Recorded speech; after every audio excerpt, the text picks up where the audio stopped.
Week 2 of the 2022-23 NBA season is over, which means it's time to run it back. This is Run It Back NBA Week in Review, Los Angeles Clippers. The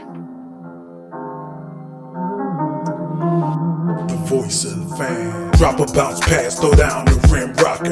Lay up off the glass, right past the shot blocker. I follow through like Kobe's is money, you can cash it. For news on LA Hoops, come over to Beach Basket. Up-to-date sports, post-game reports. Debates and play-by-play coming straight off the court. The voice of the fan making noise, causing havoc. Zone a man up, you can ask Peach Basket. The Peach Basket, coming tune on air. The Peach Basket, where the news begins. We're dropping news like we're in the stands.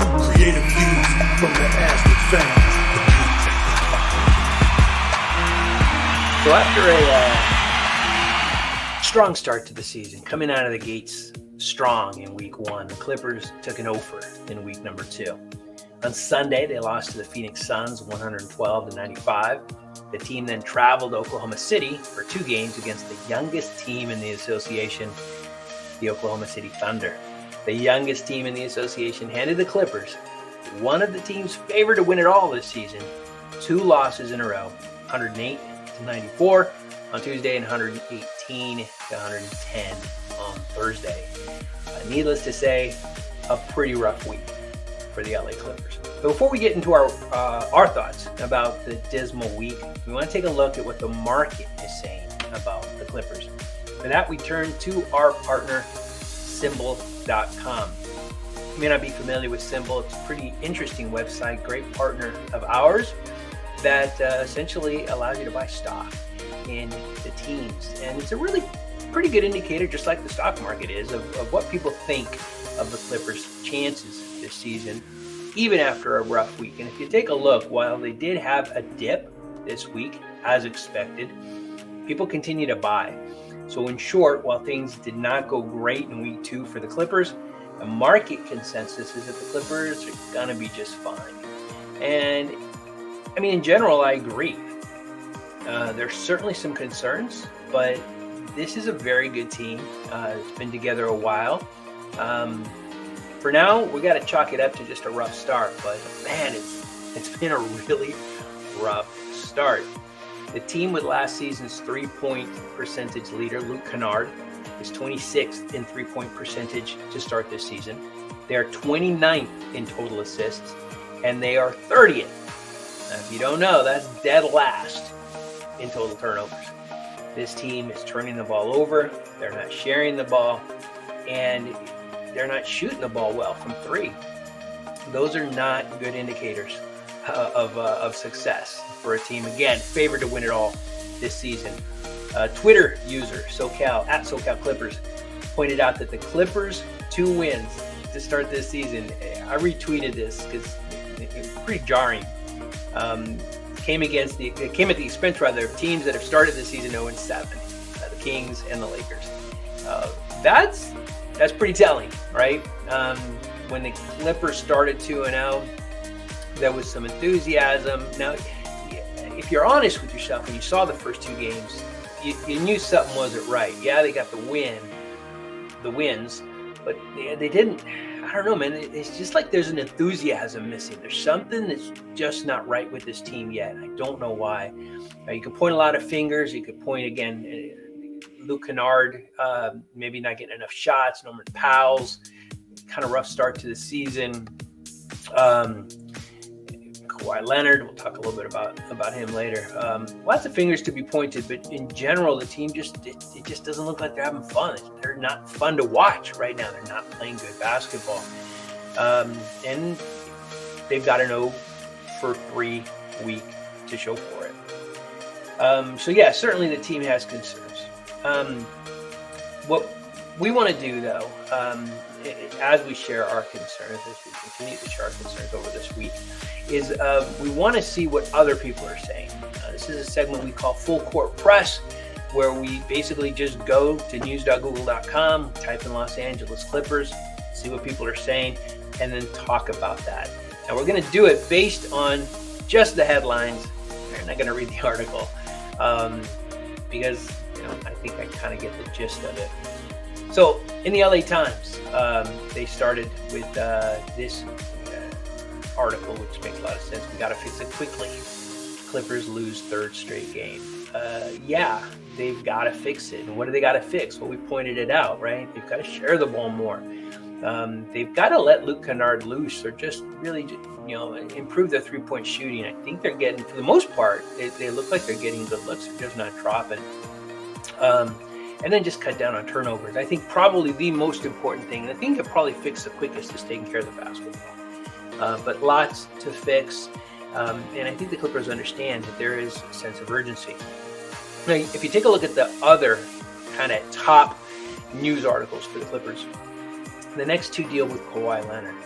And, I mean, it's interesting. I hate to pit the LA teams against each other, but they're both in LA, and that's just what we do here. It makes sense. They share the same arena, and they've got such different histories.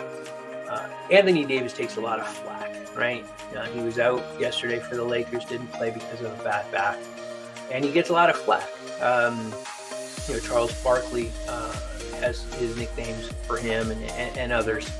And you get it, you understand it, because he plays for the Lakers. Kawhi Leonard plays in the same city, in the same arena. Doesn't get quite the same scrutiny, I think, as somebody like Anthony Davis. And I don't know if that's right, wrong, or indifferent, but it seems to be pretty factual. Now, Kawhi, really any athlete, you've got to trust them. Nobody knows their bodies as well as they do. And if they got to sit out, they've got to sit out. So I think you want to err more on the side of treating folks like folks are treating Kawhi, than like they're piling on with AD. But across the board, there's got to be some concern, both for AD and Kawhi Leonard. Kawhi, came back, showed flashes of who he was, but has not played significant minutes. He hasn't played in every game, and that's to be expected. He hasn't done that. He kind of brought the term load management into the NBA conversation, and that's going to continue this season. But you start to wonder, right? At what point are we going to see him? Is he okay? What's the expectation? And of course, we're not going to get anything from the Los Angeles Clippers or Kawhi Leonard. They've both been historically very quiet. They're not going to share that information, and I don't know. That's okay, but it's disconcerting, right? We are used to seeing the Clippers play a fun brand of basketball, an exciting brand of basketball. And we just haven't seen that yet. And I think a big part of that has got to be this continuity, seeing Kawhi Leonard play with Paul George. I mean, the reason the Clippers are favored is because when you look at the team on paper, it's unbelievably stacked. They've got what the NBA deems necessary this right now, and that's 3D players, right? They've got players who can shoot the three. They've got players that can defend, and they've got a ton of them. But we're just not seeing them on the court. We're not seeing them even really defending. We're not seeing them shoot the three right now. So there's a lot of concern around Kawhi Leonard, and a lot of concern around the Clippers. Again, it's early. It's let's call it warm concern, right? There's no need to be very concerned yet, but it certainly has to be some concern. Now, the next article is about the next game. Clippers face the Pelicans on a 3-game slide. We talked about their 0-for-3 week. Let's talk a little bit about the Pelicans. The Pelicans have owned the Clippers. They've owned them since they became the Pelicans. They own the season series over the Clippers, and they've owned them late. It's just something about the matchup that works really well. Even when the Pelicans weren't winning games, I think they're pretty good this season. I think they're going to be pretty good this season. But even when they weren't, they still tended to beat the Clippers. So it's not what you want to see, right? The Los Angeles Lakers, again, get a lot of flack for going 0-5. They're 0-5 right now as you take this. Clippers could conceivably, after starting 2-0, drop the next 4. Pretty interesting. We'll see how it plays out. But certainly the week ahead doesn't look promising. But the thing about the Clippers is if they play their style of basketball, if they right those things that are right now wrong, that was an interesting sentence, they're going to be okay. We know this is a good team. We just haven't seen it yet. We have not seen it yet consistently. All right, so that is a recap of the Clippers week that was. We want to finish today.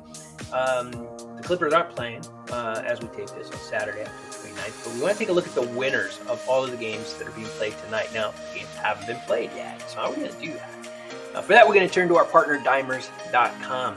Dimers has a pretty great system in place that simulates the games and shows you what they think the outcome is going to be, and they are surprisingly pretty accurate. So let's take a look. They have got the Heat over the Kings tonight. Hard to argue that, although the Heat have gotten off to a really poor start, and the Kings are winless, so maybe they're due. But the Heat will win tonight. The Warriors, who've looked pretty unbeatable, are going to beat the Hornets. The Nets are going to beat the Pacers. The Bucks are going to beat the Hawks. The Bucks just look great, and that's a scary team out in the East. The Sixers are going to beat the Bulls. That one you can see is pretty close. I think that's going to be a fun game, an exciting game, fun to see. But Dimers has the Sixers getting the W. The Mavericks over the Thunder. The Thunder, again, the team that handed the Clippers 2 straight losses. And the very surprising Utah Jazz are going to lose to the really good Memphis Grizzlies. That's it. That's our show. Week 2 for the Los Angeles Clippers is over. It's in the books. Join us next week when we recap Week 3, which has got to be better. Week 2 can't get any worse. Drop a bounce pass, throw down the rim rocker. Lay up off the glass right past the shot blocker. I follow through like Kobe's is money. You can cash it. For news on LA Hoops, come over to Beach Basket.